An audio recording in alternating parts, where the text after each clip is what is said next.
Professor, help us to understand what is you call the concept of collective phenomenon and how do you apply this into your research, please? Collective phenomena are everywhere around us. Good example of that, if you go to Rome, you see starlings, which is these little birds.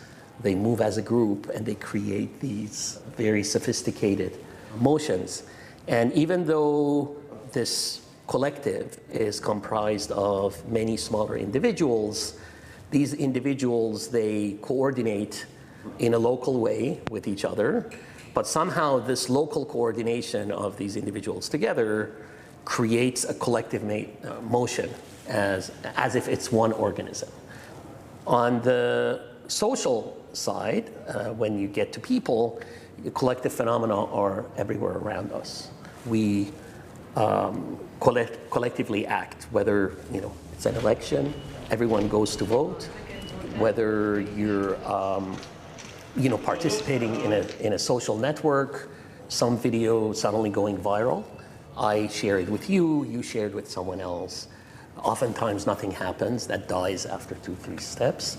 Once in a while, these things lead to bigger and bigger cascades. This spreadable social behavior always exists somehow. Once we add the technology, that becomes more spreadable.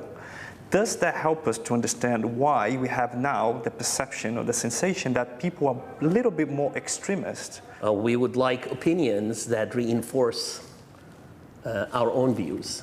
So this has led to more clustering and more polarization. And then on top of that, these new technologies that were enabled 20 years ago with the advent of social networks and became spreadable because of availability of mobile communication devices. A new model was created where these social networks are available for free, right? But then in the end, you as the user are the product. Your data is what you're basically monetizing your data, your privacy, to get this connections that you get. And the business model of this new set of technologies and industries was based on engagement. So the more engagement you have on the platform, the longer you stay on the platform, the more profitable your engagement is. And it turns out, boring fact-based discourse is not as engaging as polarizing discourse. And then the other shift that happened was that traditional media companies were a bit late to catch up to this. And as a result, more and more people started receiving their news from these platforms. What happened then was that you could choose the kind of news that you like to hear, and as opposed to the news that is.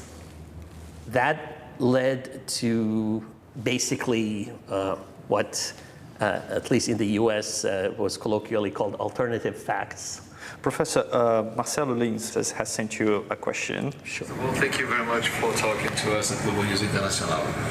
I'd like to know, as we are preparing for new elections in 2026 in Brazil, and the whole world is going through various process of elections also, what's the influence nowadays of technology, artificial intelligence, social networks, its massive use in the construction of the collective opinion, mass opinion, and the shifts that may happen in this opinion, sometimes very hard and very fast? Thank you very much for that question. It's a very good question, and it's very hard to answer.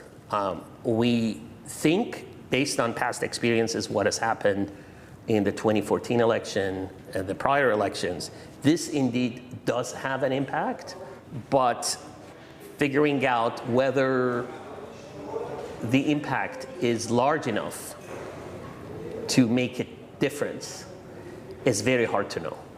we have become more polarized in different societies. There's this turn towards right-wing populism everywhere. There are these technological shifts that have sort of made a lot of people uneasy, and this is consistent with how populism has risen in the past. And now, of course, you have these technologies that can amplify everything. A lot of evidence suggests that that impact is small and at the margins. Now, whether with these massive technological changes, if you have someone with a lot of resources to pull off a campaign using deep fakes, using sophisticated techniques, using micro-targeting, and perhaps in very close elections, those can matter. But I don't want to claim, and in fact, I would go as far as saying I don't think it's correct to say that there's a danger of someone, massively changing people's minds as continues to be very hard. So just to sum up, help us, how do we fight back? There is a need for reasonable regulation. That doesn't mean we have to stop the progress. That never works. We would like these advances to happen. These advances are going to mitigate the impact of climate change. They're going to help us with finding new cures for diseases. They're going to help us diagnose cancers much earlier. So there shouldn't be, there's no way to stop the progress, and we don't want to. But there has to be a way to regulate it in a way that benefits all, because if it goes unregulated in the wild, we know already that it can have a negative effect.